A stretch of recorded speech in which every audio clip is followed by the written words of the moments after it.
Storytellers have often recited the history of the Crow people. I've been exposed to that story for all my life. It never gets old.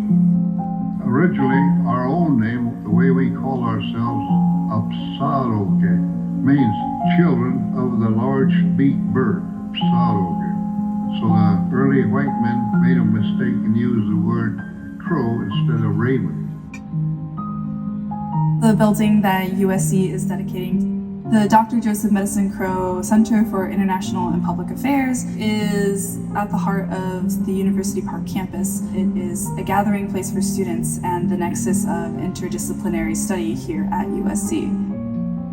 Joseph Medicine Crow has to be one of the more interesting characters in recent American history. He was a Native American, a member of the Crow tribe, who was also a scholar, got his MA in anthropology here at USC. One of the first Native American students at USC who sown the seeds for us to grow as a Native American student community.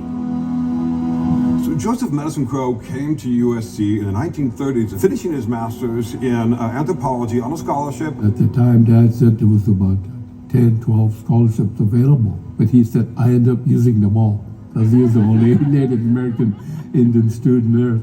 So one of the really important things when you're looking at his work here at USC and his MA thesis is how remarkable it was given the time. This is the 1930s. Most Native Americans had only become citizens in 1925. So this is one of the first real academic efforts from an insider, anthropological account of the effects of European colonization, sort of flipping the script, you might say, on how Native Americans are usually represented by Europeans.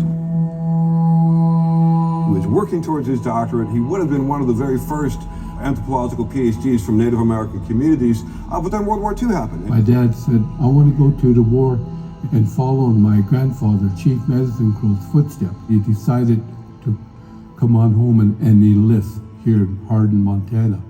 While serving honorably in the U.S. Army during World War II, Joseph Medicine Crow completed the 4 tasks necessary to become a war chief in the Crow Nation. 4 military requirements, each at risk of life. 1, you have to have a hand-to-hand combat with an enemy warrior and wrestle his weapon away from him. He said, I run into a German soldier. We kind of come around the corner of a building, and there we were, face to face. I could have easily have shot him right there because I had to drop on him. But instead, I knocked his rifle away from his hand, and we went at it hand-to-hand combat. Finally, I got the better of him, took him prisoner. Well, the first encounter counted as 2 things that took place. So the first warrior to have gone over there and touched that fallen enemy with a stick, he earns another war deed. That's called counting coup. Thirdly, you must sneak into an enemy camp nighttime and capture a good horse. So then he was appointed to be a scout, and seeing a German soldiers on horseback, and they put their horses in a corral, and my dad said, why don't I get those horses out of there? Dad said, I picked another soldier to help me open the gate. So he opened the door, and I jousted them out of that corral of close to 50 head. And so Dad came back to the lines with his horses. The 4th encounter, the captain said, we need dynamite to blow up these artillery called Big Berthas.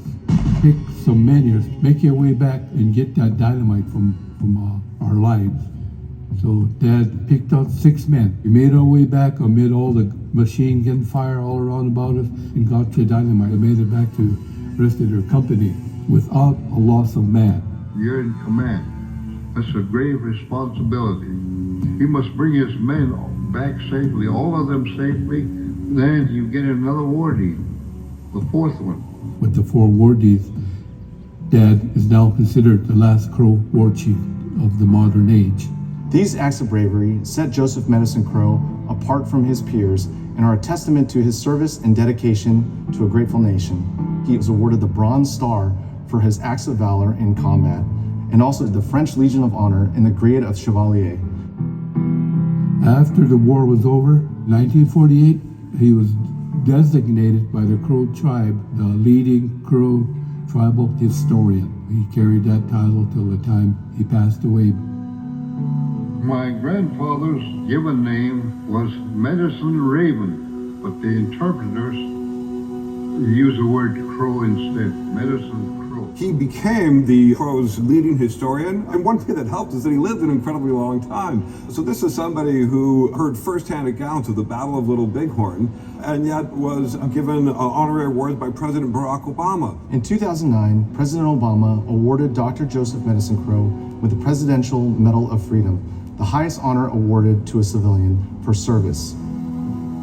To me, the renaming of this building after Joseph Medicine Crow represents how far the Native American community at USC has come. I had been teaching on Joseph Medicine Crow for something like 15, 16 years. So when I heard that his name had been advanced and ultimately selected, I was literally over the moon. It was one of the happiest moments of my time here at USC. To have an iconic building on USC's campus named after one of its renowned graduates, particularly a U.S. Army veteran, is a sense of great pride for myself, for my cadets, and for those future leaders that will come after us. For future Native American students at USC, this building serves as a reminder that they are welcomed here, that they have space to thrive and to grow, to succeed and to fail, knowing that they are supported and that they have a home.